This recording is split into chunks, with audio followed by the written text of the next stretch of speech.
I don't. Can you help me? Yeah. Oh, well, it might help too if I wasn't standing in front of this. That would be a part of it. Tell me how I get that to project up there. Show me what you do. Oh, it was that easy. Okay. All right. I really don't need this thing, but I guess for the taping or something, you're going to need this to hear me, right? Because I have a big mouth. Okay. So let me get started here very quickly about who we are and what we are about. And then I'm going to tell you a little bit about where I have been and why this is so important to me, which should allay some of the concerns that some people have, or it may agitate them further. But we'll find out. Okay, we are the Center for Garden State Families. We are 6.5 years old. We have two of our founding board members. Well, I'm one of the founding board members. Mr. Steve Bukovic in the back is one of our founding board members. Right there, Steve. Yay. And Gabriella Brandil, who I'm going to introduce again here a little bit later. She's one of our founding board members also. And the Director of Education for the Center for Garden State Families, a retired school teacher who, in her retirement, has decided to go just diving into the cesspool of sex education and sexual exploitation of children. It's just, God bless her.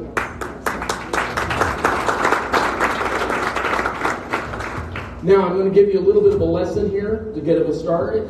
I have Reverend in front of my name. I'm an evangelical Christian, and everything that Father Tim read, I agree with.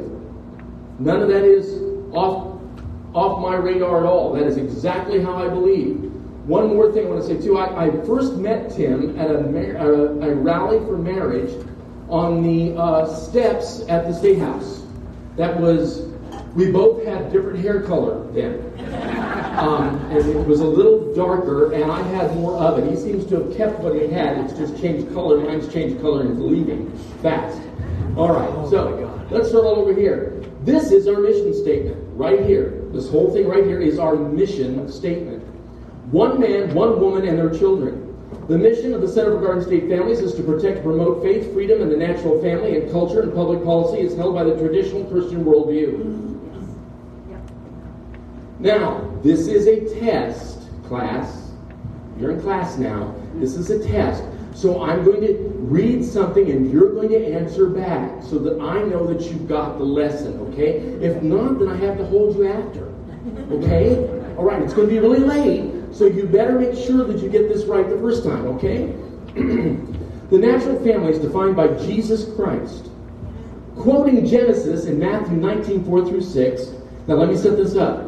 You see, he's answering a question to the Pharisees, which are trying to trap him, as they always were. So, and he's a little bit of a, it's kind of like a smart aleck almost kind of way. So, in other words, you see, a Pharisee, that wasn't an elective you took in college. You were born to be a Pharisee. You started at age 4 to memorize all 600 plus laws of the Torah. Age 4. We call that child abuse today, but they started at age 4 to memorize something, okay? And a whole lot of something.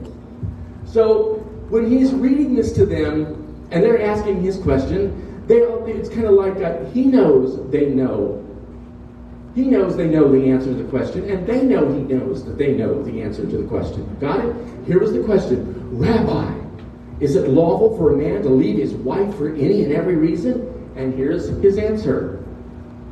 And he answered and said unto them, have you not read that he who made them at the beginning made them male and female? How did he make them? Male and female. Wow! Male and female, man and woman, masculine and feminine. It was Adam and Eve, not Adam and Steve and Eve and Edith. No, it was Adam and Eve, man and woman. That was good, by the way. There's 2 more. You can still be held back. Okay. And said, for this reason a man shall leave his father and mother. Who's he leaving? Very good, class. Very good. So he's leaving. He's not leaving his daddy and daddy's roommate. He's not leaving his 2 mommies. He's leaving his mother and his father, the man and the woman. By the way, how did he get here? Oh, right. Biology. Simple science. It takes a man and a woman to make him. So he shall leave his mother and father and be joined to his wife. Who's he joining to? Wife. Not his boyfriend. To his wife. The man to the woman. And the two shall become one flesh. One flesh. You know what that means? That means they had sex. He said sex and he's in church. Yes, I did, because God made it. It was God's idea, not Larry Flint's. It was God's idea, not Hugh Hefner's. God made it. God Almighty made it.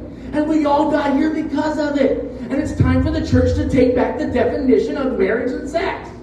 Because we had it to start with. Amen? Amen. All right. If you clap a little longer, I get a longer chance to take a drink of water. It also helps my ego. No. Anyway, so, and the two shall become one flesh. So then, they are no longer two, but one flesh, joined together. And that's a whole other story, too, about what this is.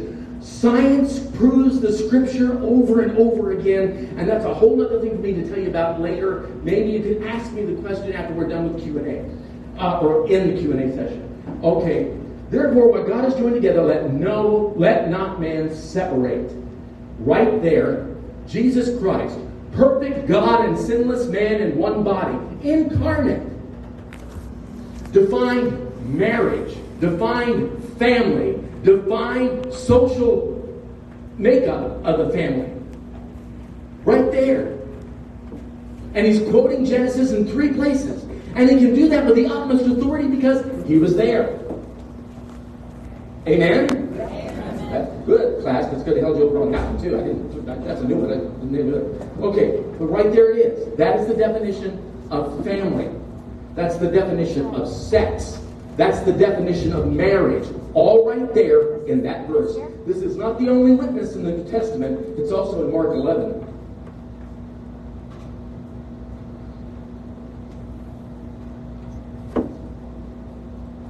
Oh, it's a fancy thing. I forgot. That was an accident how that happened for me, because that doesn't generally happen on purpose. Anyway, first liberties, freedom of religion, freedom of speech, freedom of the press, the right of assembly, redress of grievances, opposing the alleged special rights of sexual minorities, LGBTQ. Here, I am ex-gay. I am a former homosexual. Praise God. Amen. And this isn't Winnie the Pooh, and I'm not Tigger. I'm not the only one. I left the homosexual lifestyle in 1992. I entered the homosexual lifestyle in 1982.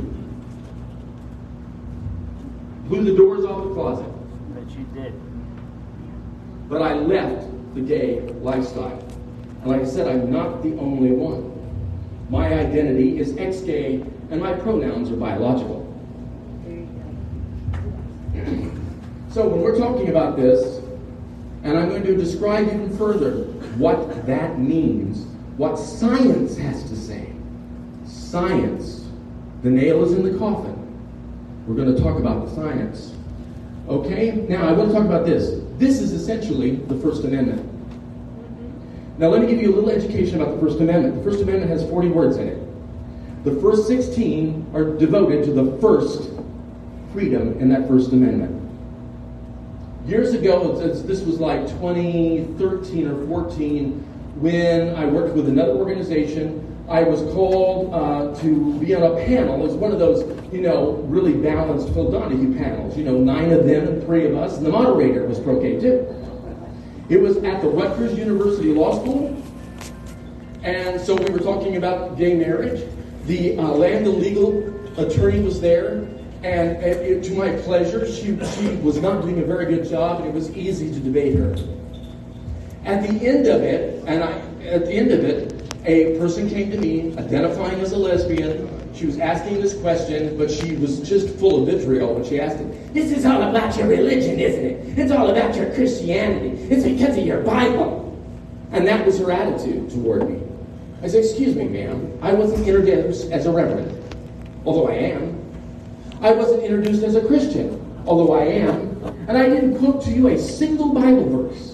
So where do you get this vitriol towards me and my other 2 people here on the panel? She said nothing. So let me ask you a question. Have you read the First Amendment? Yes. Said, can you quote the First Amendment? No, she didn't say anything. Said, can you tell me the first freedom in the First Amendment? She said, freedom of speech. Wrong. Absolutely wrong. Because the First Amendment has 5 first liberties, what we call the first principles, the first liberties. And of those 5 first liberties, James Madison and all those who agreed to these 10 amendments that we call the Bill of Rights agreed to have it this way. The first freedom, 16 words, 1/3 of the First Amendment is devoted to that first freedom. And that first freedom is the freedom of religion, not from it.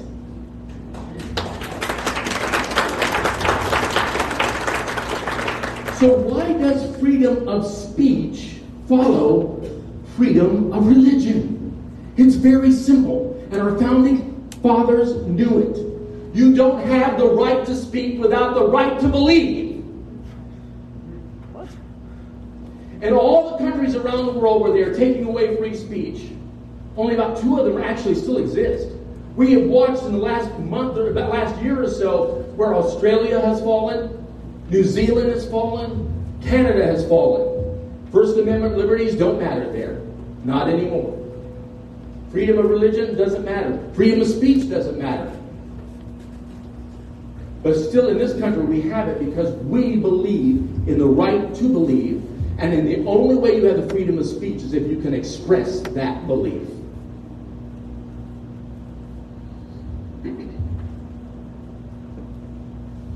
Life. First liberties mean nothing if you're dead. Abortion, all life has value, from conception to natural death. End of life, assisted suicide, caring for the terminally ill, to stop the funding and taxpayer dollars of abortion and assisted suicide. And right now, some of the worst bills we have ever seen come out of the New Jersey legislature has come out, and we are now becoming the abortion hub. The fetal tissue factory of the United States is what our governor wants to make us. Amen. And this is wrong. This is human carnage. This is a violation of their civil rights and our civil rights. Why? Because we, through coercive taxation, are going to be forced to pay for this. Let me tell you the extent of this too. You do understand, he's made it very clear, that we will pay for the abortions of anyone, regardless of where they're not residents, domiciled. Domiciled. It's a different word than resident. Domiciled. Doesn't matter where you domicile, we will pay for your abortion. We don't ask a lot of questions about your abortion. You can't pay for it? Fine. The citizens of New Jersey will pay for it because I, Philip Murphy, say so. So let me tell you what that's coercive taxation. And here's the result of that. This is real. This isn't made up. This isn't theater. This isn't sensationalism. You and I will now pay for the abortions of human traffickers. We will. How do we know this? You see, abortion, particularly for a human trafficker, it's a cash business. I mean, they're not going to put out a credit card and be traced for this. They're not going to write a check for it. It's a cash business. Cash. So what's going to happen now is they come in for abortion. Oh, we can't afford to pay for it. And she's pregnant, whatever story they give, and they have an abortion. Let me tell you the other extent of this bill. It's in the fine print. Sterilization is a reproductive right. What better way to take care of that reoccurring pregnancy problem from your slave that you use and sell for sex than to sterilize her?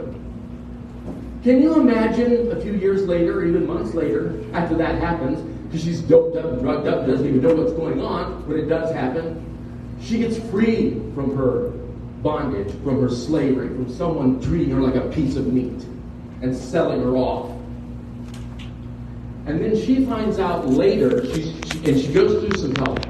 She gets control of the PTSD and all that goes with it, being raped 14 times a night. And then worked during the day. Lots of stories there. That's a whole other conversation we could have here sometime. Telling you what goes on with human trafficking, what to look for and how to stop it. So she finds out later, so she gets married. She's looking forward to possibly actually now starting her own family.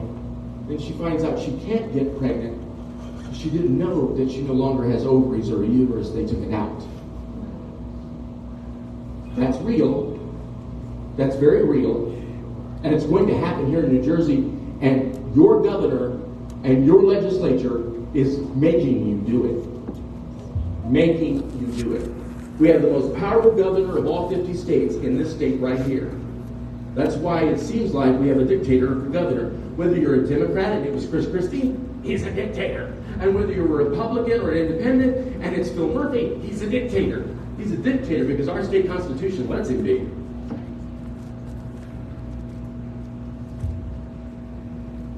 So now that you understand that,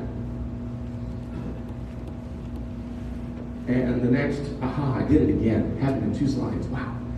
Education is dependent upon parental rights and education choice. Parental rights. You see, the move happening now in the Western world is that you, as a parent, are not the parent. That these children are not gifts from God for you. You are the custodian. And just like any communist country, we will teach your children. We will indoctrinate your children. Because it is the state that you worship, not your God who created you. In the Garden State, taxes are oppressive. Anybody disagree with that? I didn't think so. These taxes are destroying property rights, family stability, and the present and future security of the individual citizen. It's really hard here in New Jersey because of the taxes. And we are Second Amendment, the right of self-defense. Not the right to murder, the right of self-defense. We already talked about the murder issue in the first one. Now, the Center for Garden State Families. Parents need to know that there is an intentional global assault on your children's education from pre-K to 12th grade and beyond. There are multiple agendas disguised as sex education to protect them from sex traffickers. That's the code word. We're here to protect them. We're going to teach them all about sex and give them everything they know to be a sex worker and a porn star, and it's all to protect them from being a porn worker and a sex star and all of that, because we want to protect them from sex traffickers, prevent disease and pregnancy. Critical race theory is real and being pushed overtly and covertly in government schools. And notice I call them government schools because they're no longer public anymore. They're run by and for the government. Identity politics is curriculum promoting tolerance and embraces the LGBTQI-XYZ equity, inclusiveness, and respecting diversity. Picture an octopus with its large head and an array of tentacles which grabs its prey, crushes, and then consumes it. The head of the octopus can be compared to the monumental effort to destroy the natural family, and its tentacles can be likened to the following list, which has deeply infiltrated government education in the Garden State and the nation. This list includes critical race theory, just as I said before, overtly and covertly taught. Yes, it's real. Comprehensive sexuality education, which means teaching alternative sexual activity versus traditional sexual activity, and abstinence education. Abstinence is absolutely erased from the new standards. They were in the previous standards. Abstinence is gone, completely erased. The LGBTQ agenda, norming all types of sexual behavior, identities, and sexual rights, the right to engage in sex regardless of age. I'm going to show you a few things here. Hang on. Social and emotional learning, which is related to CRT and the LGBTQ agenda. Databases such as EBSCO and Gale, used to research in schools, which connect students to sexually graphic materials, the algorithms, giving sexual predators and human sex traffickers access to your children. Media materials such as sexually graphic fiction books in school libraries. The Center for Garden State Families is committed to informing you what is actually happening with your child's education. John Dewey is the father of modern education. Let's read what he thought. Okay? The great task of the school is to counteract and transform those domestic and neighborhood tendencies, the influence of home and church. Next quote, there is no God, There is no soul. Hence, there are no needs for the props of traditional religion. Amen. So did you see the attack here? An attack on the American culture as it was founded, as it should continue, because that's how we get our freedoms. Our freedoms are from God. We agree with nature, and nature's God. Horace Mann, father of American public schools, devout humanist, parents have given the kids as hostage to our cause. Public schools, government schools, are now designed to indoctrinate your children without your influence or consent. Except there's something going on in New Jersey and across the country. People have had enough. And we're not done. We're not done. This is just the beginning to stop this. The science is on our side. The law, the constitutional law, is on our side. We have a lot of work to do to stop this wicked sexual exploitation of children. Somebody else had an idea about this. Abraham Lincoln. The philosophy of the schoolroom in one generation will be the philosophy of government in the next. Wow. Guess he knew something 150 years ago. And this guy. Give me 4 years to teach the children, and the seed I have sown will never be uprooted. Vladimir Lenin. And then there's this guy. One of my favorite guys. I like this guy. How do you tell a communist? Well, it's someone who reads Marx and Lenin. How do you tell an anti-communist? It's someone who understands Marx and Lenin. If you go to our website, you're going to see multiple articles written by very, very intelligent people. Not me. Very, very intelligent people about the exposure of Marx and Lenin into our culture and how it is directly connected to sex education, to the Marxist goals of sex education, all of it. What does the mental health community say about homosexuality? The American Psychiatric Association. There are no replicated scientific studies supporting any specific biologic etiology for homosexuality. Etiology meaning cause. That was in May of 2000. They have not amended this statement. They have not deleted this statement. They have not changed this statement. The statement is still there. Why? Because there's nothing to change in the statement. Human Genome Project. Dr. Francis Collins, head of the Human Genome Project. By the way, the Human Genome Project came about as a result because I used to be with the Human Rights Campaign Fund, as it was called then. The largest gay lesbian political organization of the country, ranks as the 9th largest of all independent political guidance committees, chiefly responsible for the billions of dollars in aims research and support money that comes from the federal government. I still remember the commercial. So, Bill Clinton and them wanted this study called the Human Genome Project. Multiple millions of dollars, took over a decade to do, and at the end, Dr. Francis Collins, who just recently retired, was the head of this, world-renowned geneticist. And here's what he said in his book, The Language of God. He stated, homosexuality is not hardwired, because they couldn't find a gay gene. They couldn't find it. I bet. Sure, very difficult. We're not done. Sexuality and gender. Lawrence S. Mayer and Paul R. McHugh, MD, retired psychiatrist in chief at Johns Hopkins University Hospital. Johns Hopkins was the first university hospital that started doing sex reassignment surgeries. When he became the head and psychiatrist in chief there, he stopped them. And his public statement when he stopped it was this. He said, "This is akin to inducing vomiting to an anorexic. It's just as much a mental illness as that."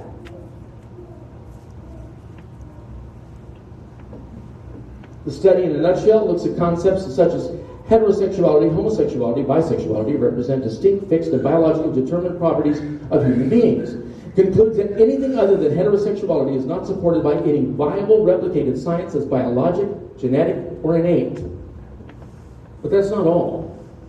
I don't include the twin studies. The twin studies were done by Neil Whitehead he had 25,000 sets of human genomes from twins, identical twins.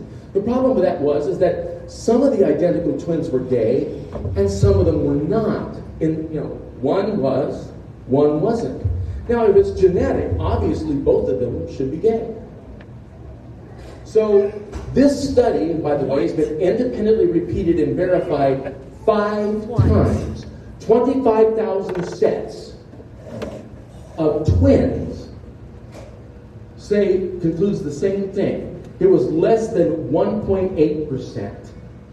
Actually, both were. And I remember back in Ohio, where I'm from, I had 2 twin brothers brought to me, and I counted them together for a little bit, and then I counted them separately.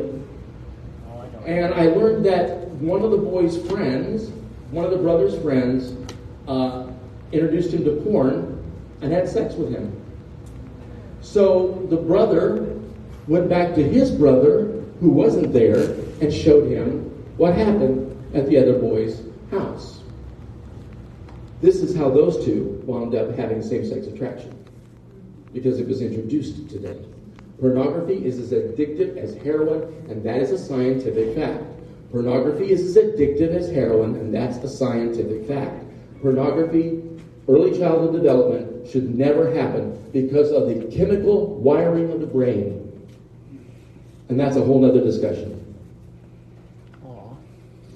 No single gay gene. Notice that's in quotes.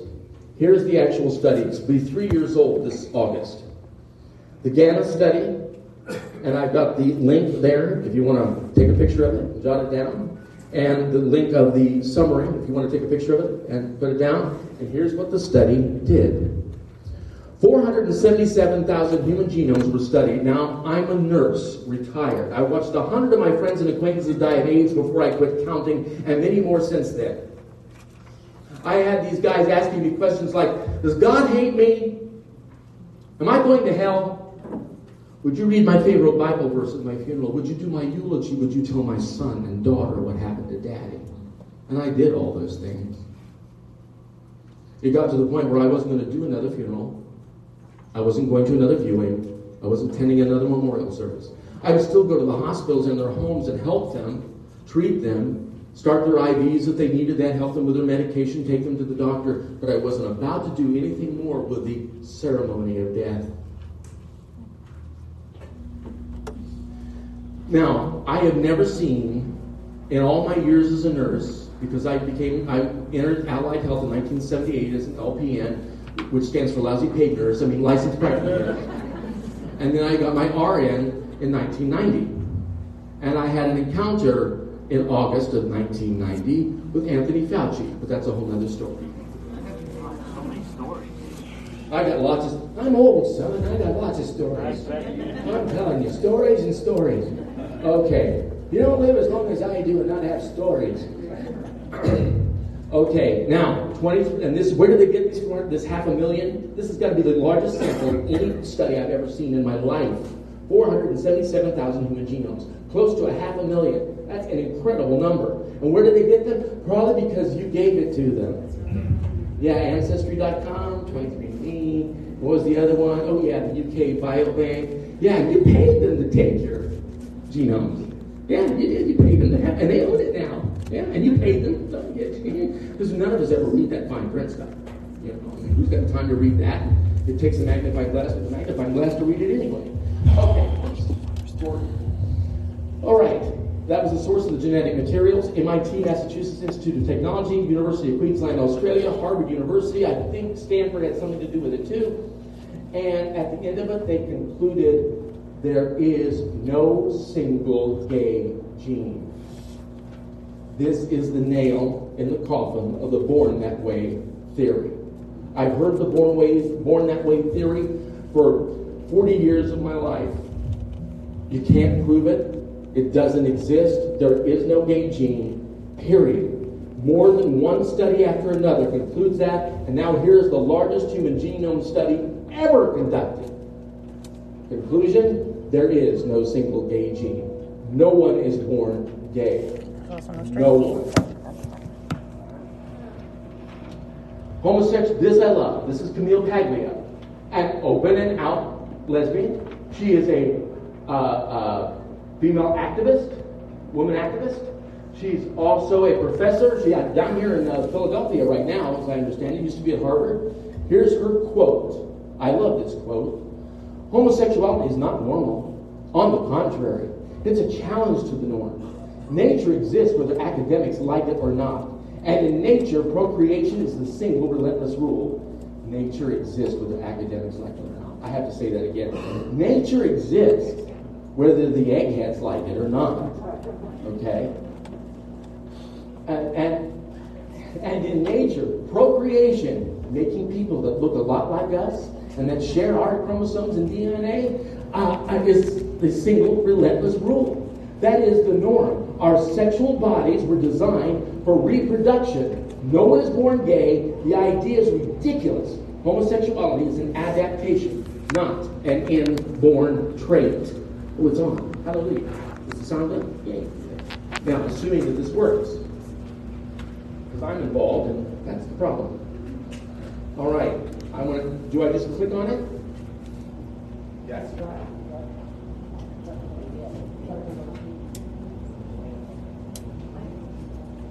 Now something that's being called an epidemic, and it has nothing to do with the Ebola crisis.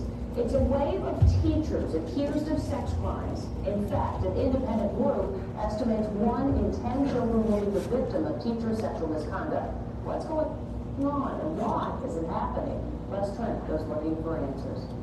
What the heck is going on? It seems like every week another young, attractive female teacher is charged with having sex with her students. Just last week in Louisiana, 2 teachers, that's right, 2 teachers, were arrested for a shocking sex crime, allegedly having three-way sex with a 16-year-old student after the school's Friday Night Lights football game. No matter what sex the victim is, everyone should be outraged. The teen bragged to friends about the menage a trois, claiming he captured it on videotape.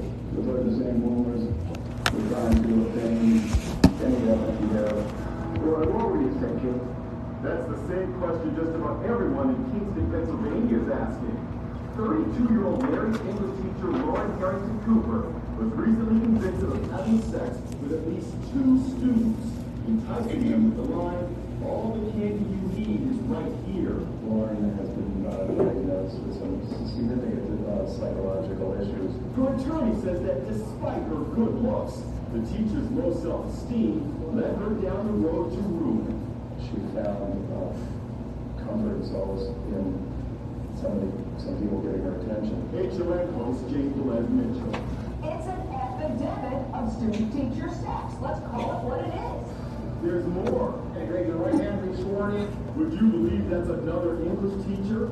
She's 29-year-old Jennifer Fichter, and she's been charged with having sex with 3 students from 3 different schools. She allegedly claims that one boy got her pregnant and she had to get an abortion.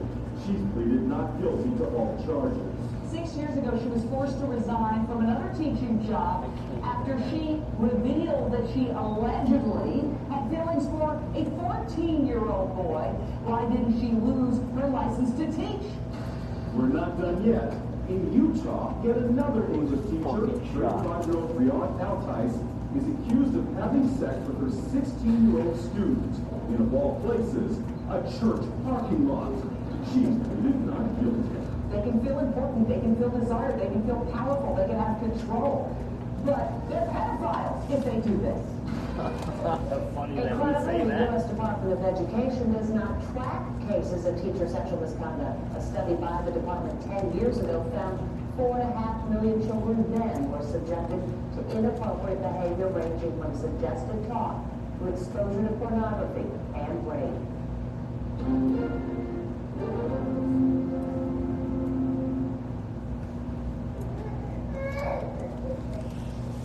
Okay. I cannot believe that you would stand up there and accuse teachers of this. Well, no one's accused teachers, and you need to leave. You were told when you came in here that you weren't allowed to do that. All right. Well, You need to leave. Goodbye. this Thank is you my for first- coming. my This is first not right. excusing teachers of anything. So you have your right to say what you want, but you can say it outside and not in this room. Thank you very much. Goodbye. No one's accusing teachers of anything. We're exposing that teachers do this. So, if you cannot behave yourself, you have to leave. There's a lady here in the second row. She's badgering. She needs to go. We have to leave. You have to go. Are you canceling her? Hey, we'll get the police. You have to leave. She doesn't have to put her hands on the woman. She has no reason to put her hands on her. You have to leave. Fucking mask stays on. Let's go, folks. Okay, we need the security here, please. The lady here in the second row with the mask on. Thank you. So should the other one for touching her in the first place and ripping off her mask.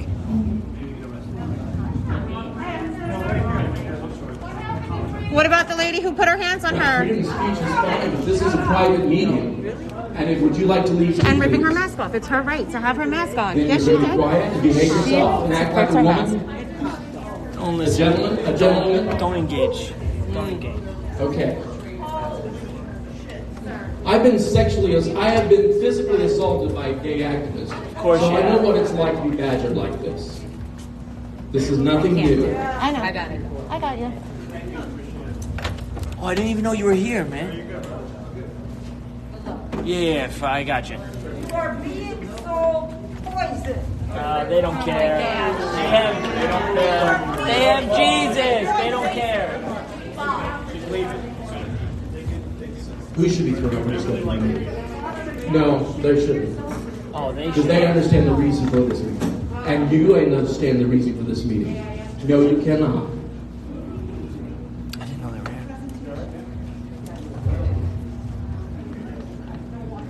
Now I'm going to give you the definition of grooming.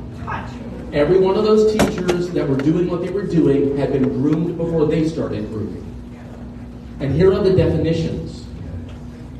Grooming is an insidious predatory tactic utilized by abusers. Grooming is practiced by narcissists, antisocial predators, con artists, and sexual aggressors who target and manipulate vulnerable people for exploitation. Child grooming is the deliberate act of establishing an emotional bond with a child to lower the child's resistance. This comes from Out of the Fog. Out of the Fog is an organization of those who are victims of grooming, adults who have been sexually molested and abused. And I know some of them in Out of the Fog. Some of them are ex-gay like myself, who was introduced to porn when I was 10 years old. The medical dictionary, the constellation of psychological manipulations, notice that, psychological manipulations, and actions taken by a predatory adult meant to reduce a child's fears and inhibitions as a prelude to sexual abuse or exploitation by the predator or her associates. The sex ed curriculum that we're about to unfold right here in front of you does exactly that. It is grooming children. And there are teachers and principals and superintendents and other people who work in the schools who absolutely agree that it does, in fact, groom children.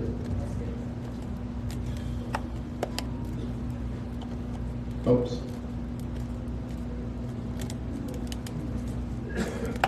Here's another video. This is grooming. I don't think it's going to play on the screen, is it? Hold on a minute. This is called Woke Toddler. He's reading the gay DCs. And they put it on YouTube.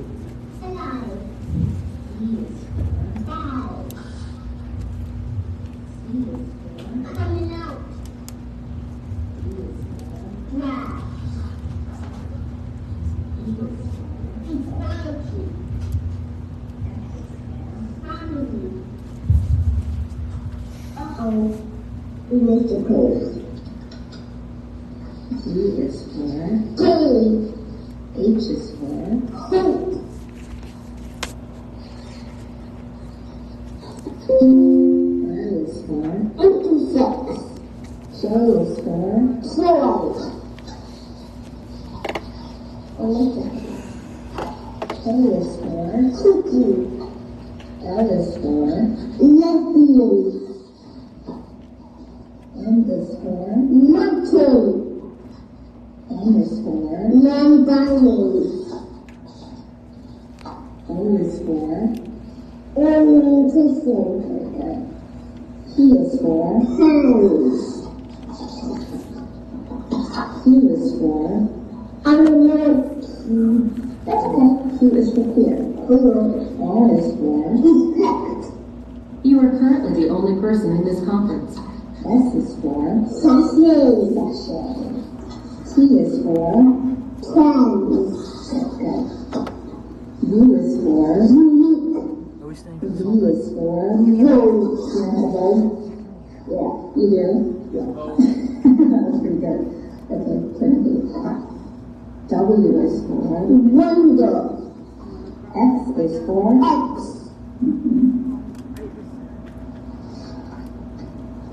Y is for U. And Z is for vest. Vest. E-N. What was the name of this book? The Gary BCs. You like this book? Yes. Are you a woke toddler? Yes. Can you say, I'm woke? I'm woke. This is how you indoctrinate a child.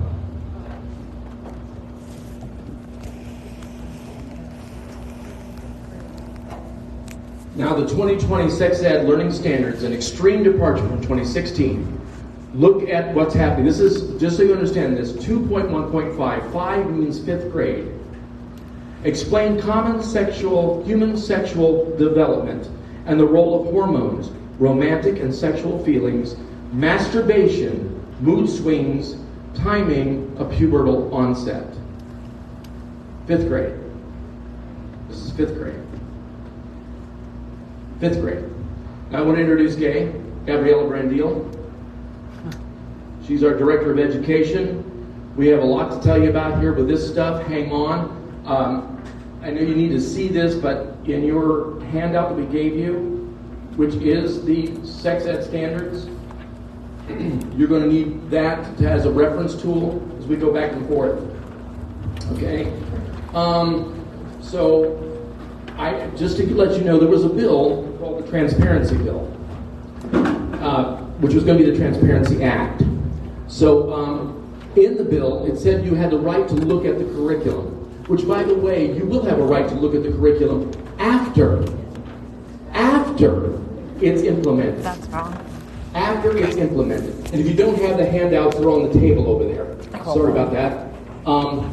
So after they're implemented, you'll get to look at what the curriculum says. There is a difference between the mandates and curriculum. Notice, curriculum are not mandates. Mandates are not curriculum. Mandates are the expectations that the school has to learn, to teach the mandates. That's the expectation. And then the curriculum is how you teach the mandates. How you teach them. There have now been multiple school districts across the state who have refused to accept these standards. God bless them.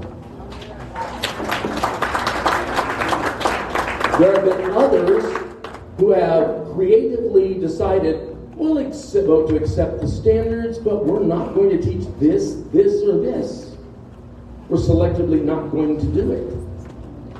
One of the things, we'll tell you some of the things that you can do at the end and what you need to do to protect your child, protect your tax dollars, and to make sure that your school is protecting your child, not grooming and sexually exploiting your child.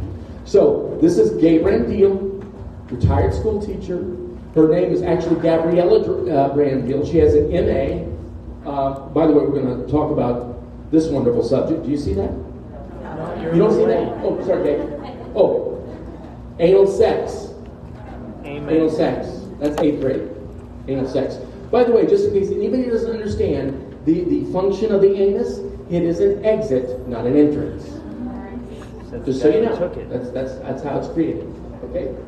So, and Phil Murphy's DOE mandates anal sex education starting in 8th grade, and that was proposed and lobbied by his wife, Tammy Murphy. She's proud of that. She goes around the country bragging about that. So, I'm letting Dave explain this now. This is Dave. She has an MA in psychology. Child education. Good evening, everybody. Thank you so much for taking your time wanted to come to support and love your children. My master's degree is in Ed Psych. I got it many, many years ago. I taught for 32 years in elementary education, mostly primary grades, but I also implemented educational plans for those children who were recommended to the child study team. And most of my career was in several schools in one particular district in Passaic County, West Milford, New Jersey.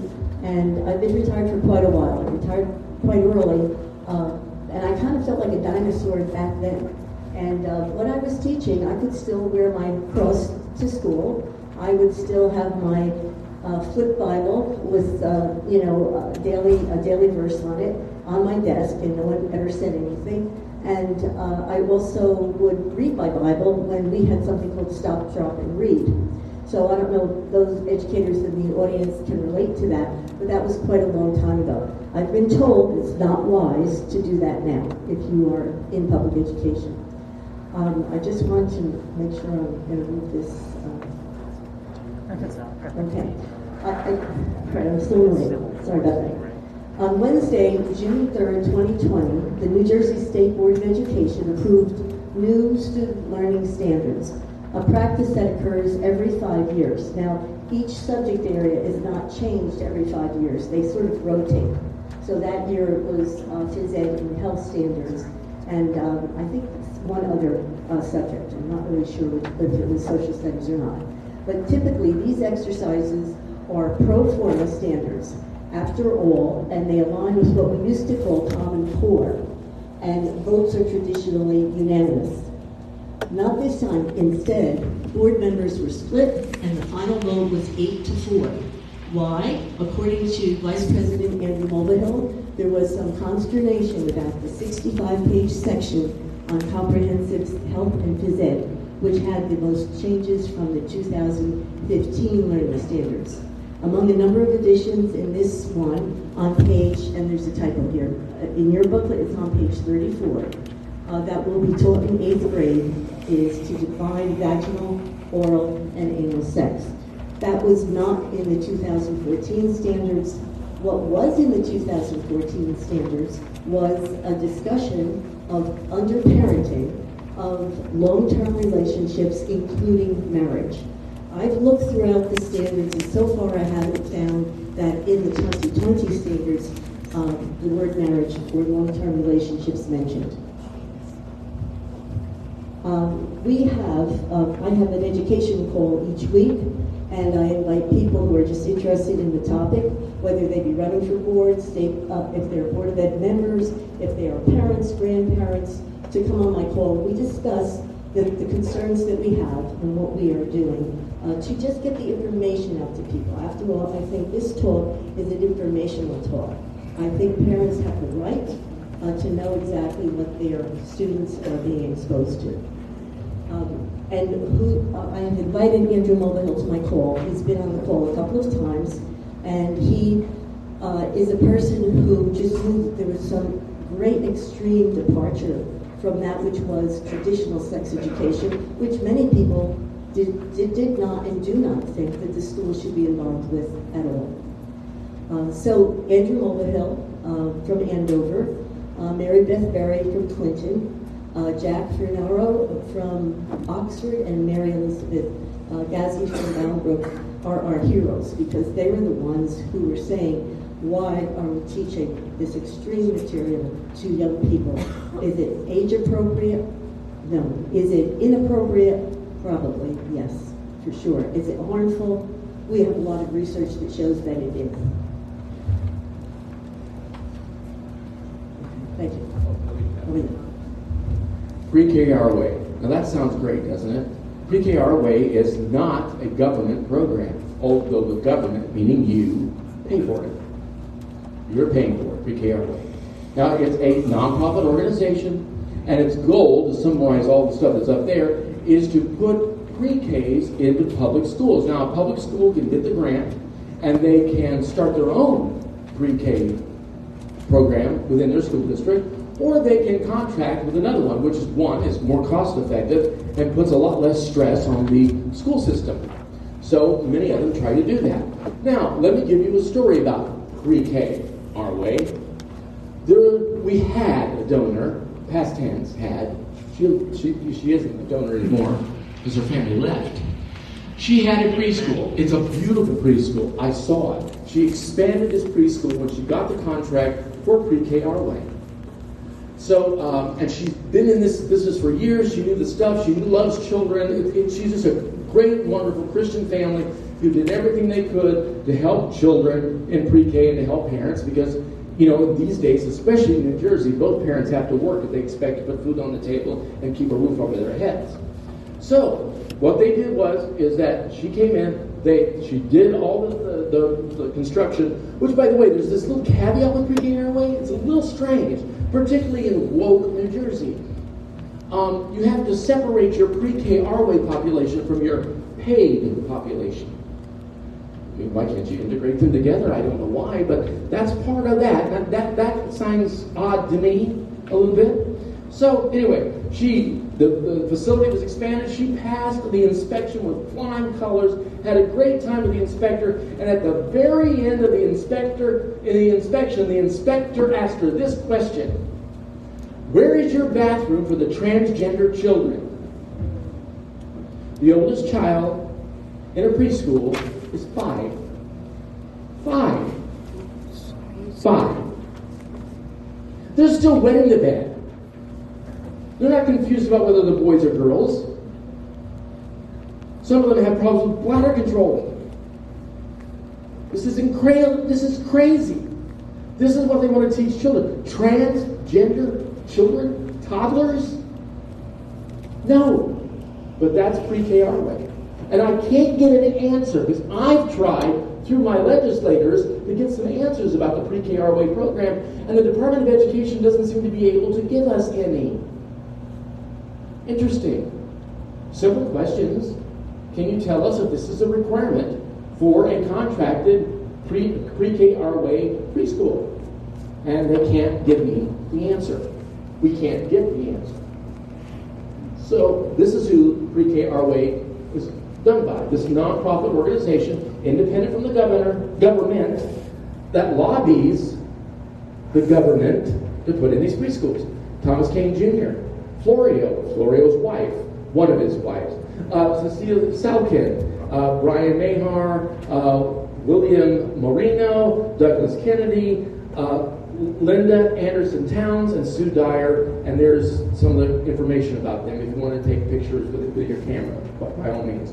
And this is where I usually introduce this wonderful woman who, in her retirement, has dove headfirst into the cesspool of New Jersey education. And so, God bless her. This is not how she wanted to spend her retirement. Trust me. I know that. She wants to go to Vermont.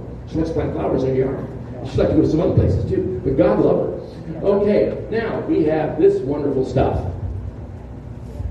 Before we go into this, I have to tell you the story. We spoke to a group of about 200 people in Washington Borough, which is way up in Warren County. And a gentleman came up to me afterwards and he said, I'd like you to meet with my children. They're age 7 and 5. I said, okay. He said, because you could really get information from them because you taught that level. Well, it's been a lot of years, and I said, sure. So he came, he dropped his children off, 2 little boys, Luis and Carlos, and they were with me for quite a while. He said, we have very great concerns because the little guy, the 5-year-old, is going to a pre-K in Tenafly, and it's located in a high school. I said, gee, that's kind of unusual, but not really, because the high school students who are studying, are interested in psychology, education, social work, come down and help the children. Well, me thinking that help would mean, helping them with counting or math or colors or whatever. However, they were doing painting of nails and putting on makeup and mustaches in the corner. And the little guy came home, I guess, with his nails painted.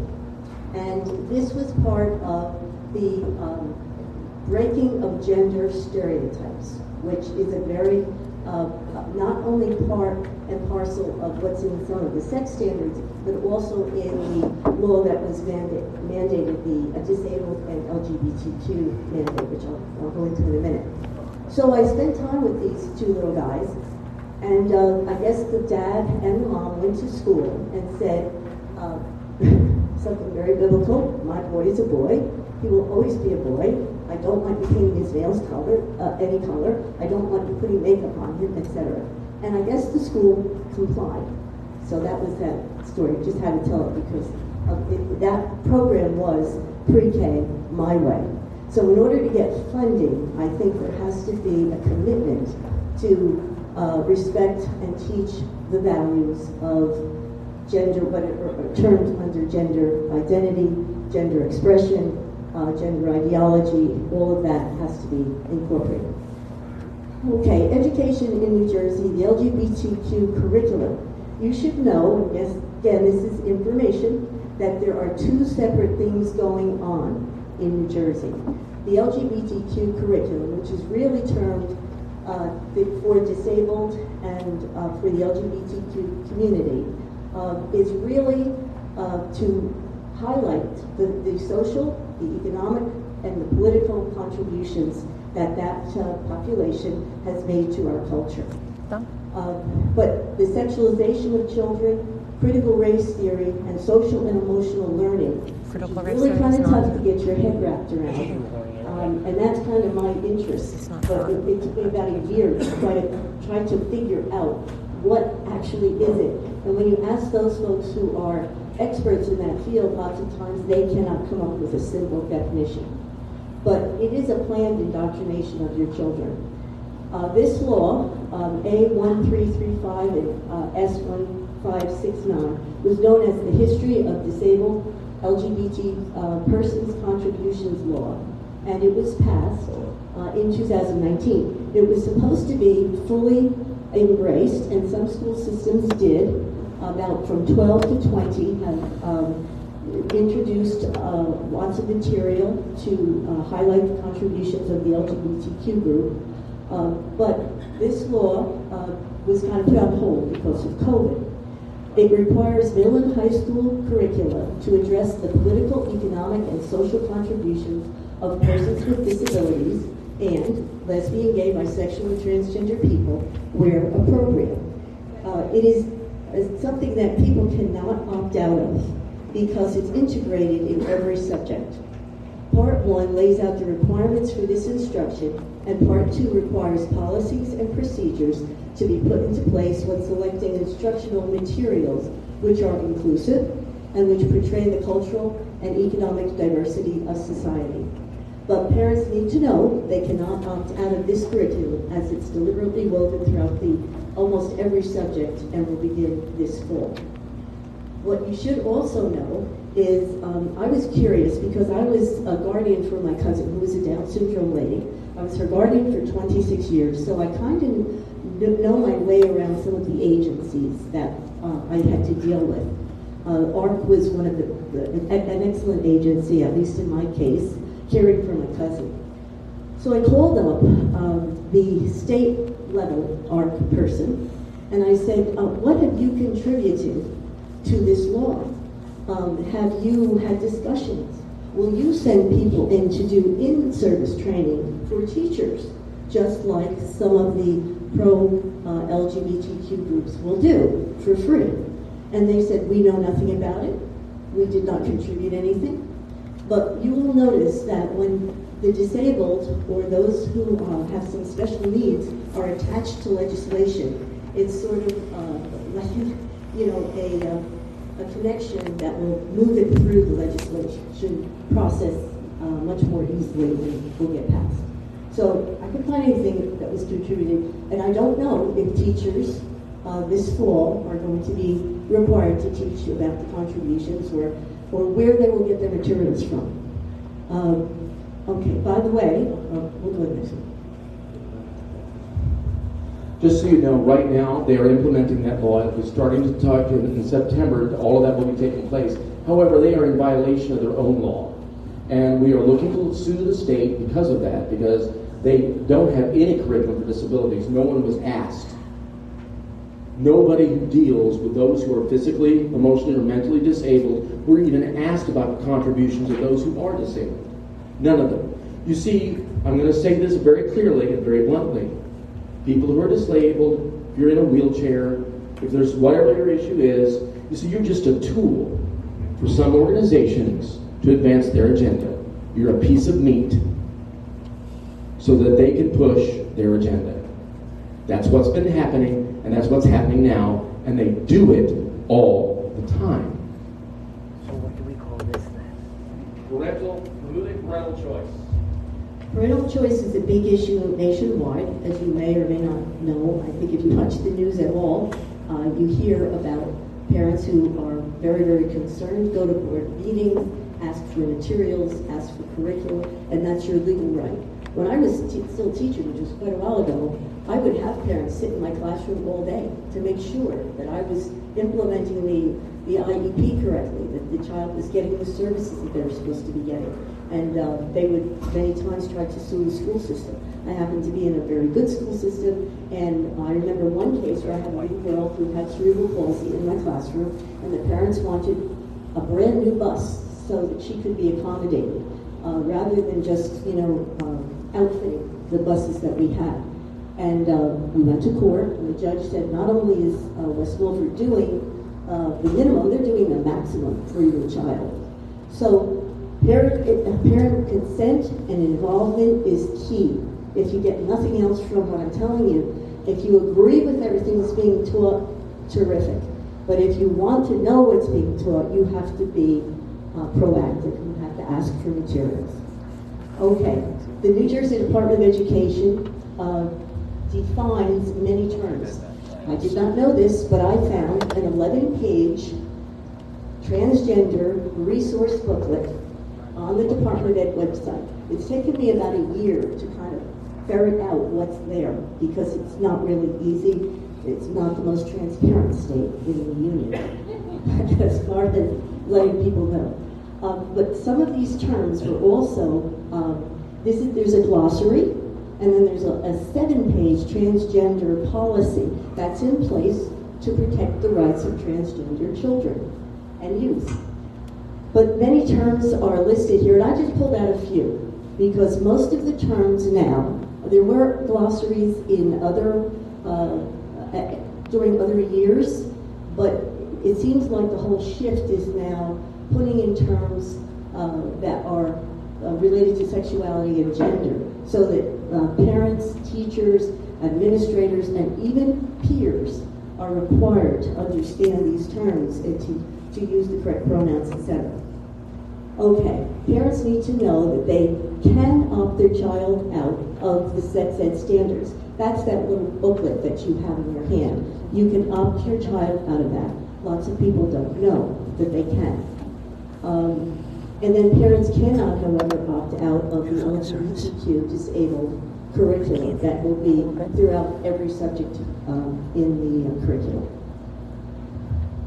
Before we go on, there are some things in here you need to know. First of all, with this, I just want you to understand something. We did not alter or change anything about the standards that we published in this handout. The only thing we did was highlight the ugly. And it cost us $2 a piece to do this. Because every time we go to print it, it goes up. Thank you, Mr. Biden. But every time we go to print it, it goes up. Just so you know that. Now, I want you to see this list. Please pay attention to this list. Go to this third column right here. This is the things they want you to know, and this is what they're going to teach your children. PEP and PrEP. What is PEP? PEP is if you had sex with somebody who was HIV positive, and you didn't know it, and you're scared to death that you could become infected with HIV, AIDS, then you can go to an emergency room and they will put you on this medication called PEP to help protect you from not getting HIV, which, by the way, for decades, since the 80s, there have been laws in place throughout the nation that if you were someone who was HIV positive and you were about to have sex with someone else, you were supposed to disclose your status to them. It was just protection. Well, this December in New Jersey, that law was rescinded because it's a stigma. The stigma. The stigma. So that's what PEP means. Here's PrEP. PrEP, you're probably seeing commercial after commercial on TV if you're watching it at all. PrEP is the prophylactic drug that you can take so that it helps prevent you from getting HIV/AIDS. In other words, it's supposed to help prevent you. It's usually, well, once upon a time, when there were 4 drugs in the AIDS cocktail, because they're now changing it pretty drastically because they're coming up with new medications, they used to put 2 of the drugs out of the AIDS cocktail and put that into the PrEP medication, because it stands for prophylactic and prevention. So that's what this is for. And so they're going to teach your children that you can have all the sex you want. You never have to worry about getting HIV/AIDS. That's what PrEP's for. And look, they got a medication that should you happen to find out that the person that you had unprotected sex with is HIV positive, we got something to take care of that too. So go on. That's what it tells a child. Go on. Have all the sex you want. So all of these things are here. All of this. This is how bad it is. This is really how bad it is. So go on next.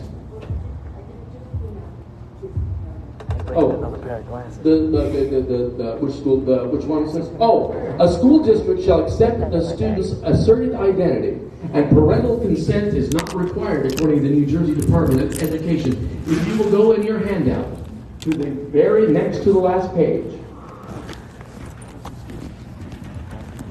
you will see, I need this for help, thank you very much.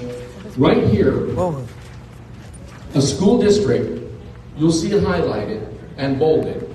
A school district, oh, there we go, shall accept a student's asserted gender identity. Parental consent is not required. This is from the law that was passed in 2018 at the end of the Christie administration. Parental rights are outlawed. Parental rights, schools don't have to tell you. There are now places in some schools where they actually have little lockers. So when Johnny leaves your home as Johnny, he goes to school and becomes Mary. And he wears a wig and makeup and changes into a dress and high heels. Amen. And then he leaves. Mary. And before he goes home, he can take off the makeup, put on the regular clothes, and come back home, and you will never know it. This is your child. You are financially responsible for this child. You can be held liable for a lot of things with this child. And yet, the school has decided what they're going to teach your child, how your child's going to behave, and we're going to assist them and help them in doing it. Fucking serious, right?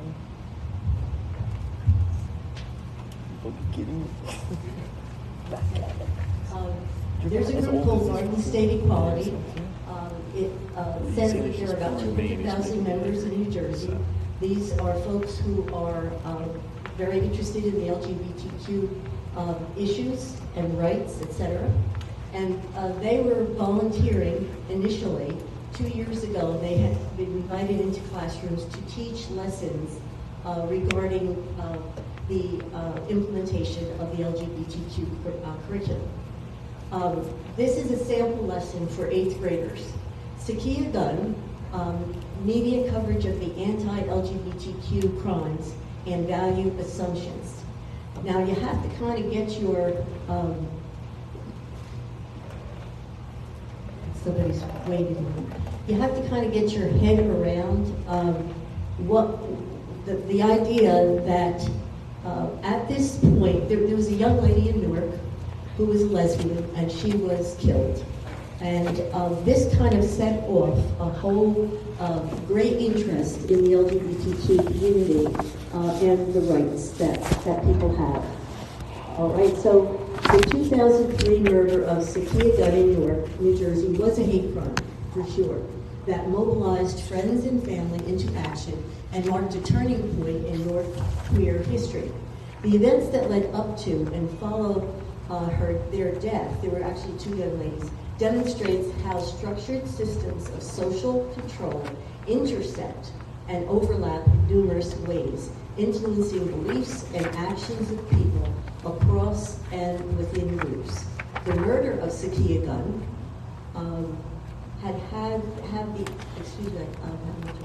had bear the understanding that in a society where multiple systems of hierarchy and control play roles in people's lives every day, the media is no different, making value judgments in who and what gets covered in the news cycle. In learning about Sakia Gunn, their death to two young ladies, and the response to it in the community and across local and national media outlets, through analysis of primary and secondary materials, students can develop an understanding of the persistence of systems such as patriarchy, hypermasculinity, homophobic, and racism, with the hopeful result of developing a comprehensive toolkit to confront and dismantle them. I just highlighted some of those terms in red because if you've done reading on critical race theory, you know that there's always an oppressor and an oppressed actors, okay? This was just a sample. It's not just looking at social contributions, but it's looking at social contributions to propel the LGBTQ movement. For example, Alvin Ailey was a great dancer. He contributed a lot to the arts. And then, of course, it's brought out that he was about his sexual life. I find it humorous because when we speak about James Madison and George Washington and all of the founding fathers, we don't usually mention their sex life. Yes, there have been things written about women. I'm sure they weren't perfect. But you've got to kind of get your head wrapped around the idea that it's pushing this agenda on us in many different ways. Garden State Equality is a New Jersey LGBTQ advocacy organization which has written modules which some piloted school systems have used to implement the law. They send folks in for free and they train teachers on how to teach sensitive subjects, etc. And here we see a group using their advocacy message to advance the principles of critical race theory and also the sexual and gender issues.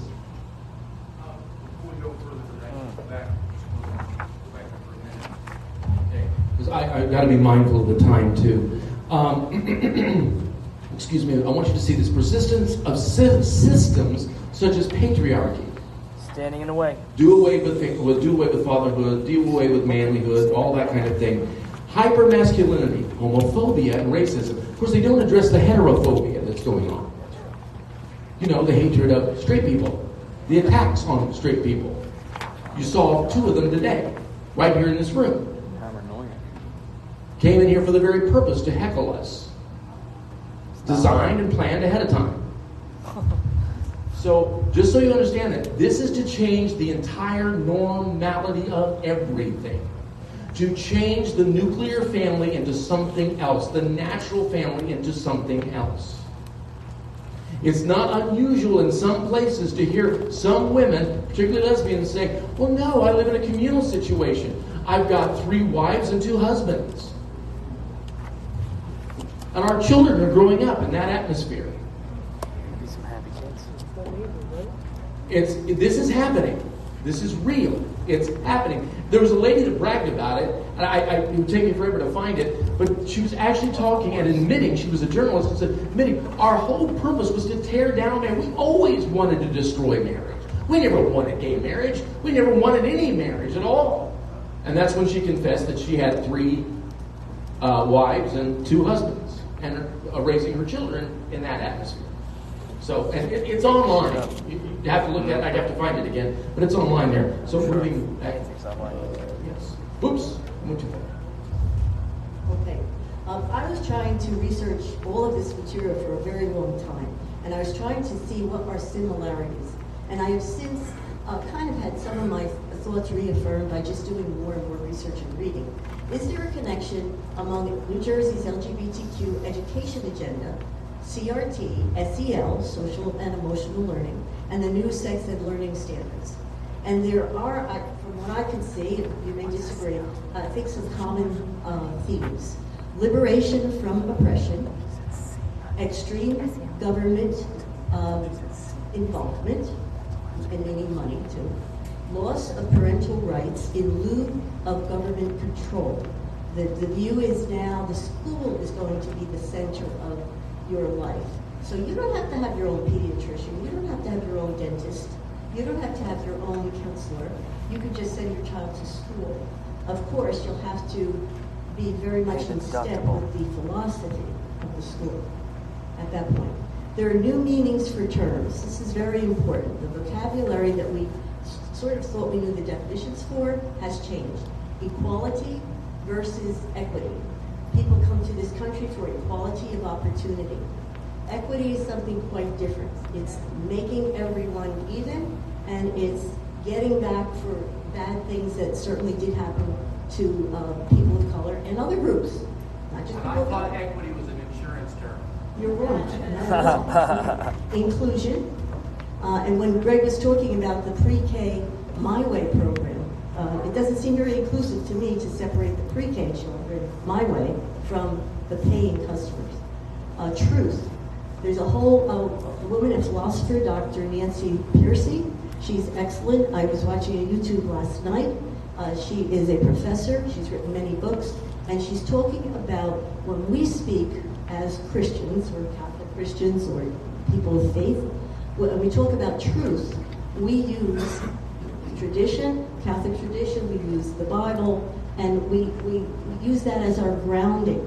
But that's kind of not how some folks look at it. They look at truth as being sort of like a mythological thing, that there is no truth, because there's my truth, and then there's your truth. Okay, so sexuality, gender, and as you know, there are like up to like 72 genders that are now mentioned. 79. I'm too old to remember all them, I can tell you right now. Diversity, opportunity, and racism. And again, there's some really excellent academic studies. If you contact me, I can give you some links if you're looking for things to research and read yourself. Okay, entitlement, okay, without effort. I think that's very important. Thinking that we're owed something. And it fosters a victim mentality with an extreme focus on singular causes for life's problems, such as skin color or sexuality. And I think any of us who've lived any kind of number of years know that there are lots of factors that influence the type of life and the challenges that we experience. Let's see. Desensitization of all in the name of tolerance, discarding of traditional biblical family, sexual, and gender values. And just if you can think it up, that's your reality, and that's what we have to not only permit, but affirm. And I think that's where lots of folks are really struggling to affirm it for people who are struggling. Tolerance has been redefined to mean intolerance for anyone who does not agree. And I think we see that a lot. So the LGBTQ contributions law normalizes certain sexual behaviors with no opportunity for parents to opt out. CRT divides people into the oppressors and the oppressed, and is racist in itself. Sex ed learning standards sexualizes children by inundating them with extreme information which is inappropriate for their age. And that's based on comprehensive sex education. There's a group called SECUS New Jersey, Sexuality Information and Education Council of the U.S. And even though abstinence education is supposed to be stressed, we know that it is not. This group wants abstinence education taken out altogether because it doesn't work. I would argue with their data. You want to call that true? Use a phrase from a preacher. It works if you work it. Yeah. It works if you work it. Abstinence education, it works if you work it. It's called self-control. That's somewhere in a list of the fruits of the Spirit. Yeah. And the 10 Commandments. Okay. And First Lady Tammy Murphy, the proponents of New Jersey's new learning standards. Okay. I found this little illustration. I actually think that the octopus is a better illustration. but it's about social and emotional learning. There's a whole international movement started by the WHO, the UN, UNICEF, and lots of other groups, and the big players. You know all those guys have all the money. And this is to push something called social and emotional learning. Well, when I was going for my master's degree, we were told that we were to teach the whole child, and I thought, that's great. We want kids to be respectful of others, happy, still do. You know, we want them to be comfortable, we want them to interact with others socially. However, this movement is really to separate children from the values of their parents. Lots of kids will come home and they've been told that their parents are old-fashioned, they don't understand about all these genders, they don't understand about the ability to change your sex at will or to be very gender fluid, they don't know, so they should be really coming for affirmation and support to the school. There are lots of LGBTQ clubs, kids are invited to those clubs, and sometimes they are very confused. The sad thing is, when people transition to the other sex, it doesn't necessarily solve the problem, and the suicide rate is extremely high. Very high. Amen. Incredibly high. All right, but under the social and emotional learning is critical race theory, the changing of values, beliefs, and mindset. You probably have heard, and there's a lot of surveys that schools are doing, but the parents are supposed to be able to opt out of those surveys or not opt in. They may ask real personal questions of the kids. They may ask them if they have a mother and a father, if they go to church, what kind of sexual activities they engage in, do they watch porn? All of this data is being mined and it's being given to government agencies as well as other groups, and it is really a whole push to change the attitudes and the behaviors of generations of kids. Equity, welcoming classrooms, gender identity, and intersectionality, which is if you are gay and you are black, you have things that are coming together, so you have a double whammy against you. And nobody is saying life is not easy, and no one is saying we should not have great compassion and love for all people. Amen. So comprehensive sexuality education, CSE, you'll see this, look this up, you'll get reams of information, seeks to change the view of sexuality towards promoting sexual rights for all children and youth for the purpose of experiencing sexual pleasure. I think the sexualization of children is getting younger and younger and younger, and the goal is to engage children in sexual activity, and there's great profit in that. There's a book on the table which we were charging $10 or $7 or $5, or if you really want it, just take it. It's called The Sexual Holocaust. It's talking about the massive harm that is being done to over 1 billion people who are addicted to pornography. This pornography is not the same as the pornography in the 50s and the 60s. It's very, very deadly, it's violent, it's degrading, and it's doing great harm to children. It's exploited. And exploited, yes. To that end, CSE promotes homosexual and bisexual behavior and normalizes oral and anal sex and masturbation through lessons using, in many cases, very explicit materials, which might violate the 2009 New Jersey obscenity law. I pulled up the New Jersey obscenity law from 2009. I read it. And then I went on certain groups' sites, SICAS, Advocates for Youth, Answers, Planned Parenthood. Lots of these people were the stakeholders in writing the sex ed standards for New Jersey. And when I compared the materials, if you can get a hold of them, which I have ways of doing that, but if you can compare the materials and you look at the New Jersey obscenity law, it's pretty clear to me that it's a great violation. The sexualization of children promotes early sexual independence and quite often confuses children and moves youngsters away from parental values. Organizations such as SICAS, Advocates for Youth, and others use explicit materials which promote gender confusion, fail to establish abstinence as an excellent goal, and promotes abortion and contraception. CSE refocuses children's thinking from very young ages towards sexuality, which many believe is not the goal of public education. Many believe sex education should not be taught in schools, period. Issues of consent are very unclear, and peer-to-peer sexuality is promoted. New Jersey's LGBTQ mandated social contributions curriculum was pushed by Governor Phil and Tim Murphy and many on the State Board of Education. And the new 2020 sex ed learning standards are taken from the goals of CECA and other people advocating extreme sex ed.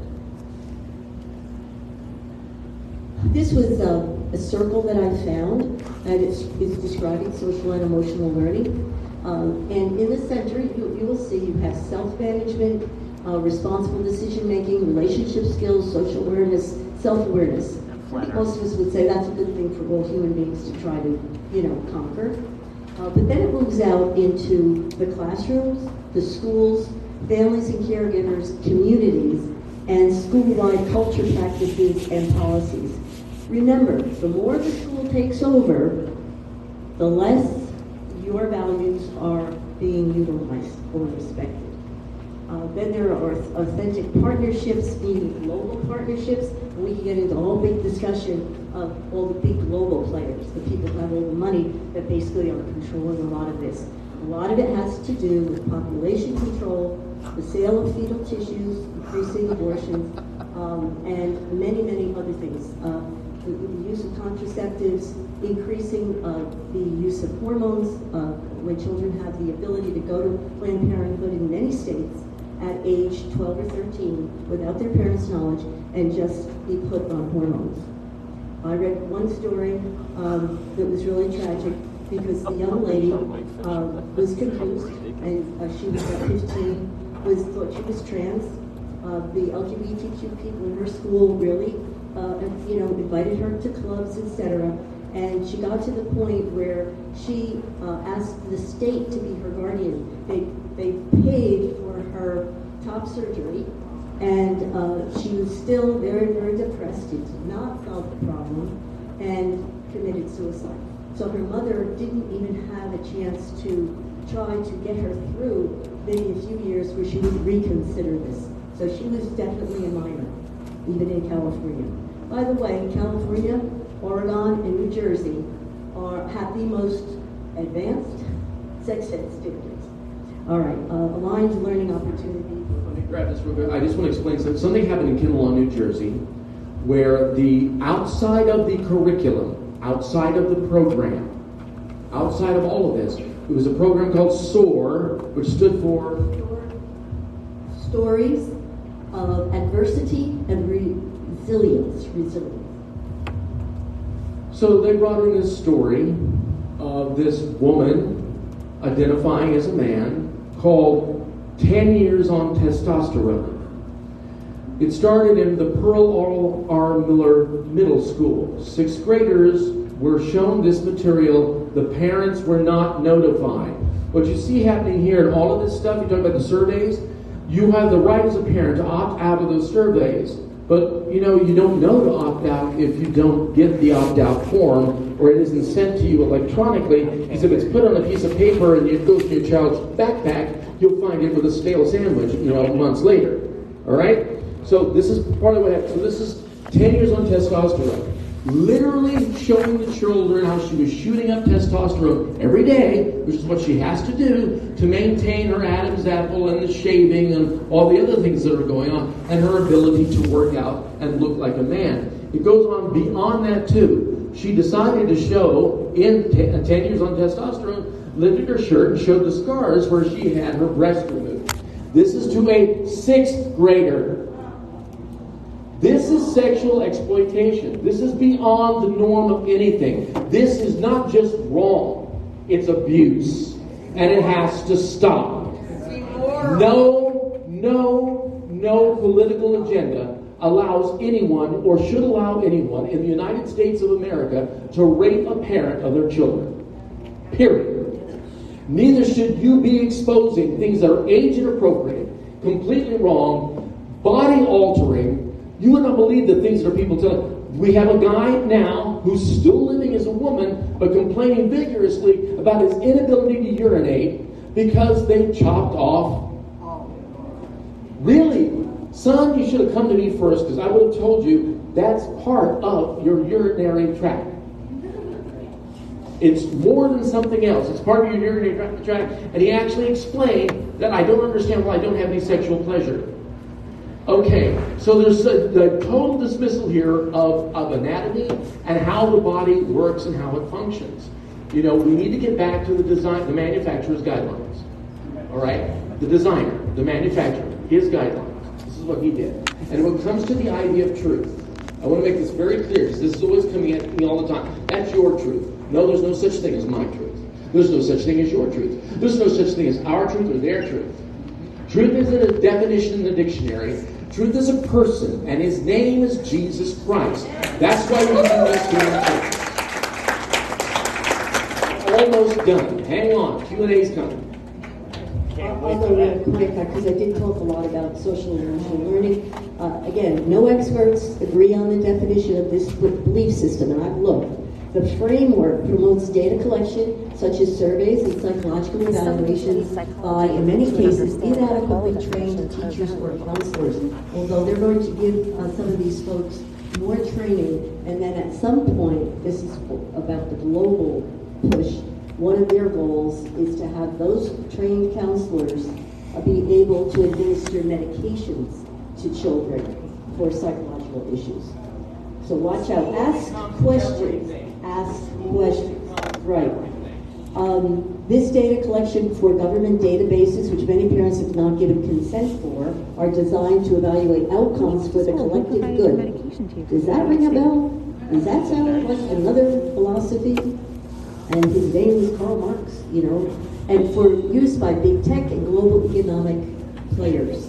False concepts such as sexual orientation and gender identity are being accepted as scientifically based, and SEL is being integrated in all subject areas, history, science, math, etc. Targeted grant money is sought to fund SEL and the Collaborative for Academic, Social, and Emotional Learning, which is CASEL. Go on their website, you'll get a real education. And it was founded by wealthy investors, no surprise, whose goal is to indoctrinate and foster global education, activism, allegiance, division, and also population control. Okay, critical race theory is a philosophy descended from neo-Marxism, postmodernism, and critical theory, formulated in the 90s. It includes concepts such as white privilege and white fragility, and adopts the Marxist idea that society consists of oppressors versus the oppressed. It also exhibits the postmodern view that truth, as was mentioned before, is simply a reflection of the biases of the oppressor class. The question in this worldview is not what is truth, but rather what is your perspective, because you've got your truth, I've got mine. Okay, according to CRT, if you don't have the perspective of an oppressed class, your views are invalid. CRT only grants moral authority to those it sees as oppressed. And critical race theory says minorities deal with racism and white supremacy in everything from education and job hunting to everyday actions as simple as going to the grocery store. Critical race theory claims our entire legal system is in place to uphold white supremacy and keep minorities down. As a Christian, I believe we have a sin nature. Our hearts are deceptively wicked. We have our hope is in Jesus Christ, and we are the ones who have to understand that. But if I am capable of being forgiven, so is everyone else. And if they are after forgiveness and a relationship with God, then I think that we are looking at that as the equal playing field. We are all made in the image of God, and we have the opportunity to become more and more like Him each day. Here's your parental toolkit. LGBTQ contributions curriculum is due to begin this fall. I wrote this a while back, but it really will begin in all school systems. Request a copy of the curriculum your district is planning to use. You have a right to see it. Yes, they'll give you a hard time. You might have to do an Oprah request. Nope. Attend school board meetings, take 2 or 3 other people with you. Plan who is going to speak and what each will say. Investigate the voting records of your local Board of Education members. And thank you all of those who are running for boards. That's key. Very, very important. Ask what additional costs there will be for local taxpayers. Nobody ever asks, how much is this going to cost? We already know our taxes are oppressive. Ask why parents cannot opt out of the LGBTQ curriculum as the material violates personal value systems and parental rights. I think another law would have to be passed in which people could opt in. All right. Let me explain that very quickly. Oh, please. You hear the words opt in and opt out. Opt in and opt out. Opt in is what we want. Just so you know that. Make sure you understand that opt in is what we want. Opt out was designed so that you had to, we're going to teach this anyway, you have to make the overt decision to get your child out of it. Which means that then your child has to like sit in the hallway or do an extra assignment, and it ostracizes your children. All this is done by design. You want an opt-in. That means in an opt-in situation, you have to be notified before they can even begin to teach it. That's opt-in.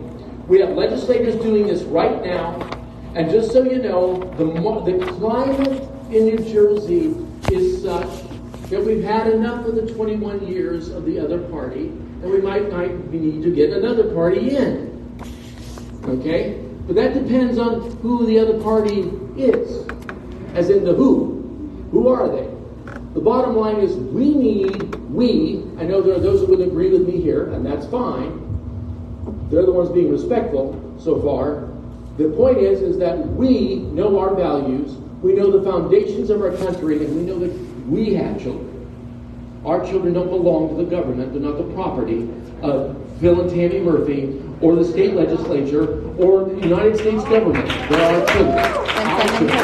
Our children. And I want to make this point very clear too. There are LGBTQIA-XYZ identified individuals who do have children who are also opposed to this curriculum. Because they see it as an attack on their children, and they see it as an attack on their rights as parents, because it is.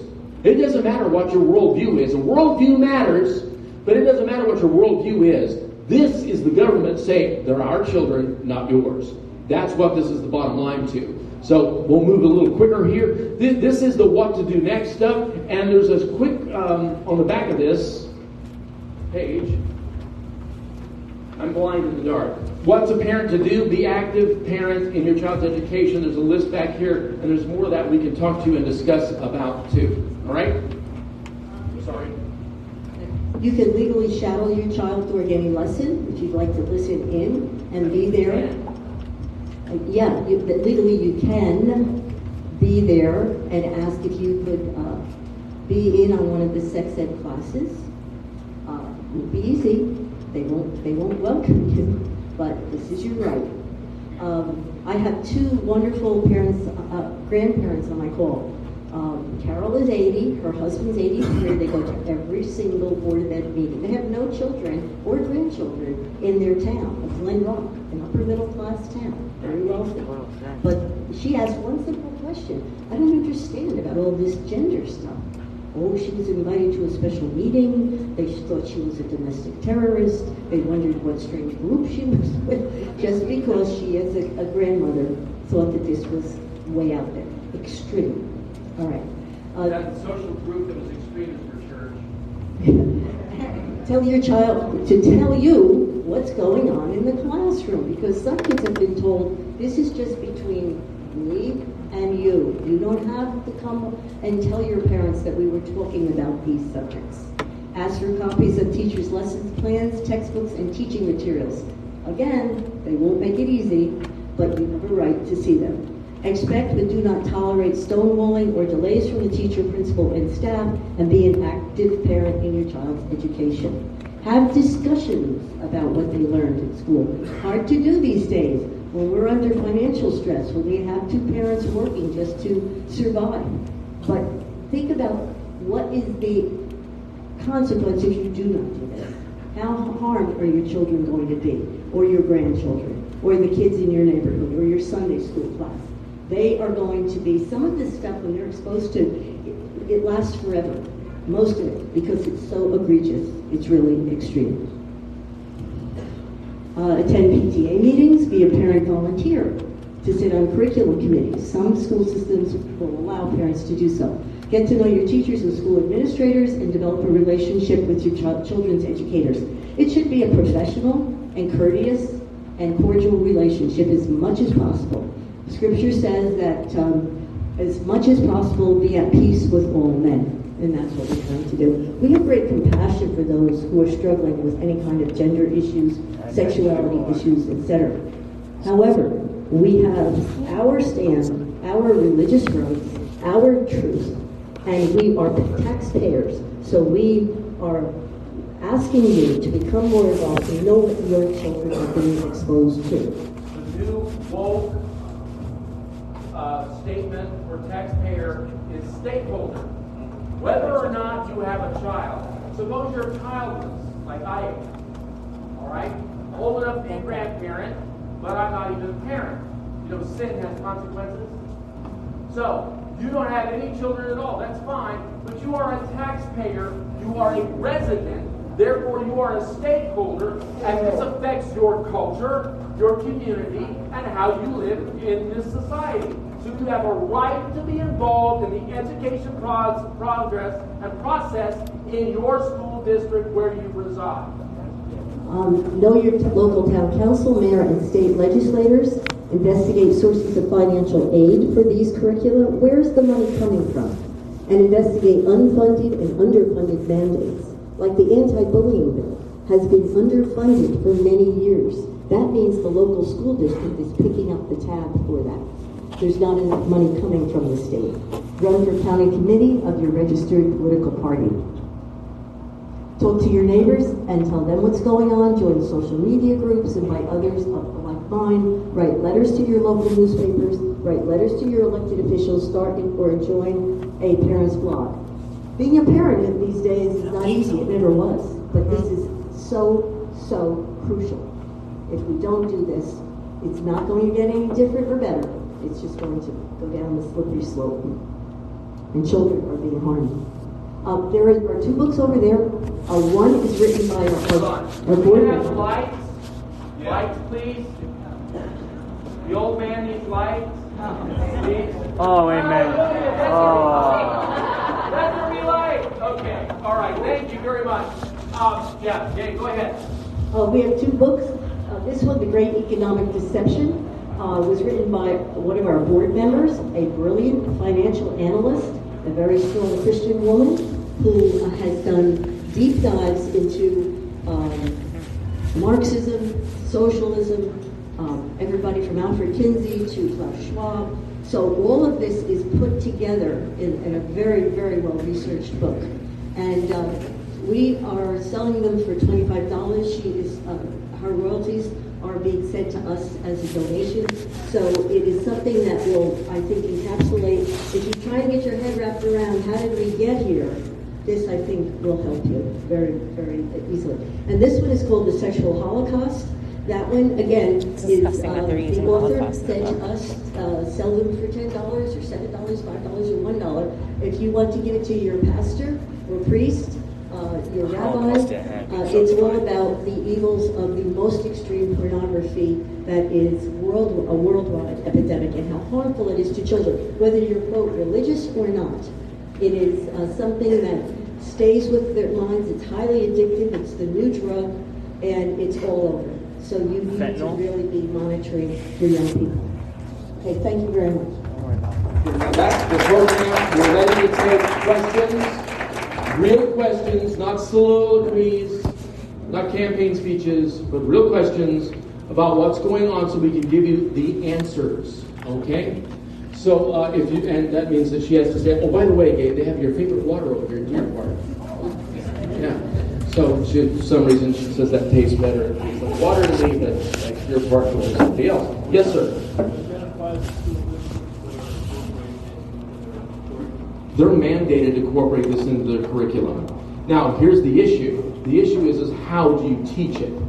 The mandates are there, and then the curriculum is devised to teach the mandates. How do you teach the mandates? For example, I sort of mentioned this, the law, the bill that came out, which, by the way, is dead, and we're responsible for killing it. So I'm very humble about it, but we are responsible for killing it. It's called the transparency bill. It wasn't transparent at all. And what it did was, in Section 3, it actually codified these perverse standards, not just standards from the state administrative standards from the Department of Education, but codified them as in put them into New Jersey law.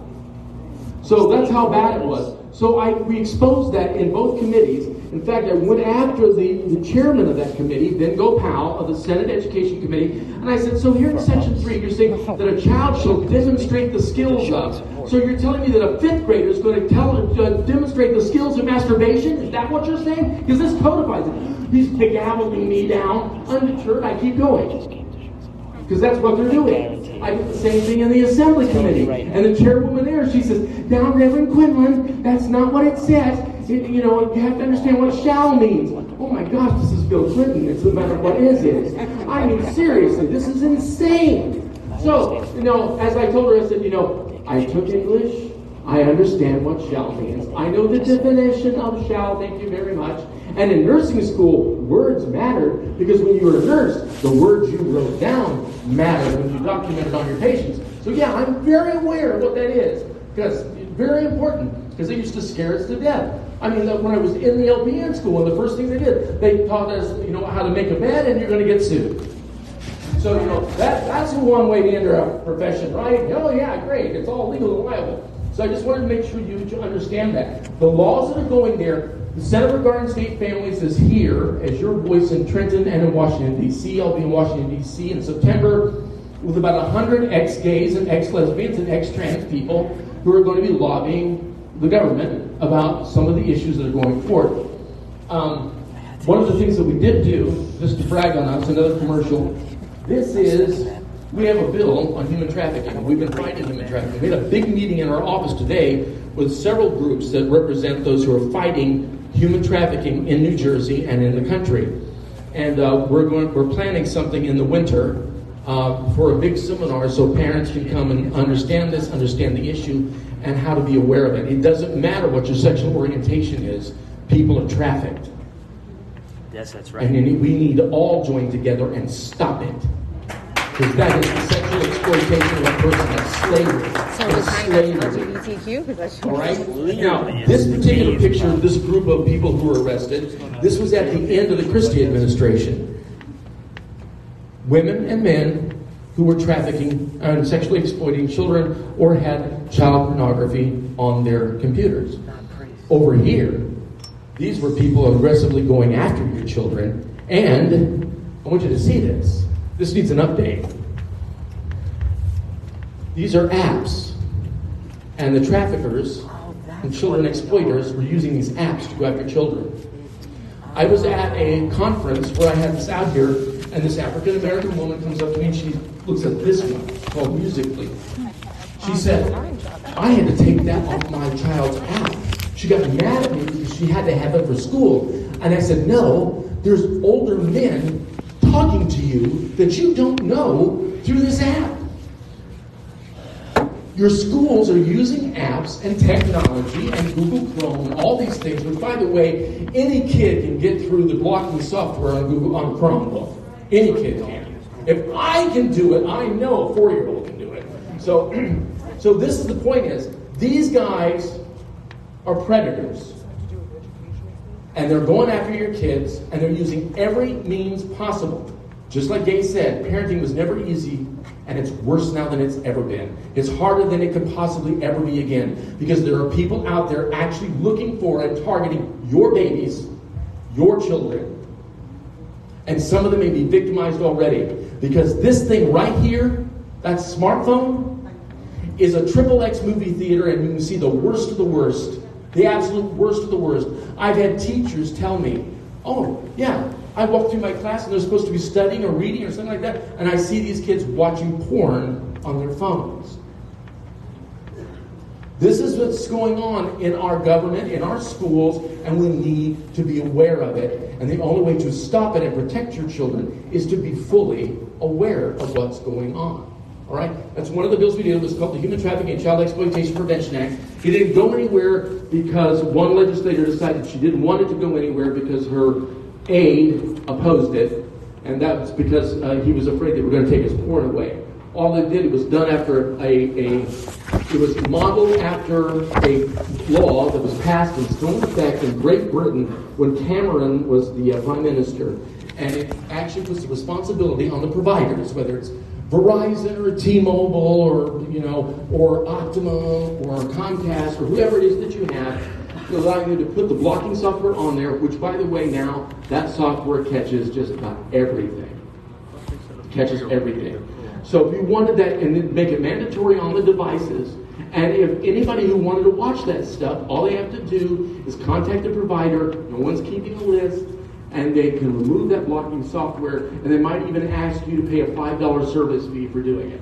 And you can watch all the porn you want per device. So that's what this bill was about. The bill is still there. Senator Oroho is the prime sponsor of that bill, and he's eager to get it passed. And now he happens to be the minority leader, and maybe he'll be the majority leader in a year or two. So I have my hopes of getting this bill passed, because this has Democrats and Republicans alike on the bill. It's got more than enough to pass it. And now that Sweeney is gone, maybe we have a chance this year to get it passed. Knock on wood. So, do you have a question? Yes, ma'am. Yeah, you mentioned, I think you mentioned, you have a phone call. Yes, I have a. Can we get on that call yes. with you? If you just put a star by your name, and would everybody who's interested sign up? Okay. If you put a star and just say, phone I want to be call, indoctrinated. then I'll send you the Zoom. We were meeting once a week. Each other's not accepted. Who's the original cat?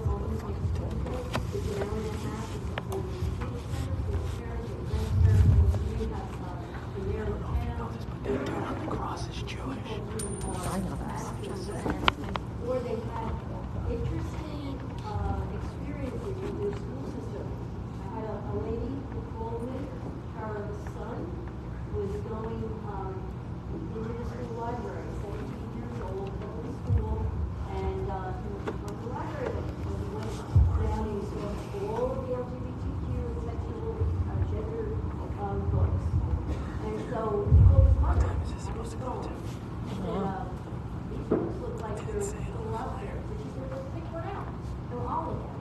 He did. He went to the librarian, and the librarian told him that he had excellent taste, that he felt one of these very, graphic novels. And he was very, very explicit descriptions and words and everything else. And so he took it home.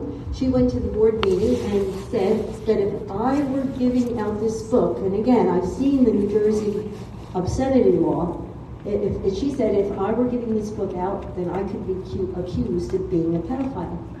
The school librarian got herself a lawyer and wrote 2 letters to this lady threatening to sue her for defamation of character. It never happened. I don't think the school librarian knows that in the state of New Jersey, school librarians and schools can be prosecuted for violating the obscenity law. Okay? So that we talk about whatever is on, you are out there in the community. You know what's going on in your town. So that's what we talk about. And that's an encouragement, and we pray on our call. We are Christians.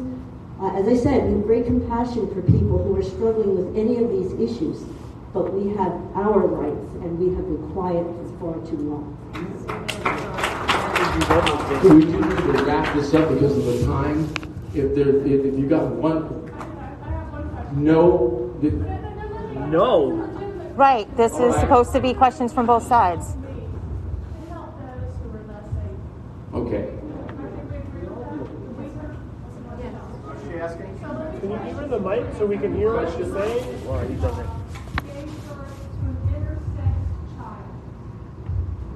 Legitimately intersex, because that's 0.001%.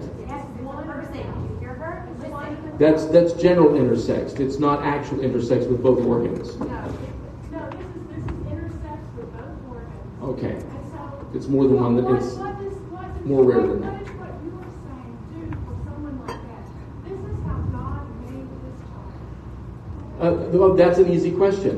Because usually as the child grows older, they lean toward one sex or the other. Biologically, chemically, through the hormonal changes.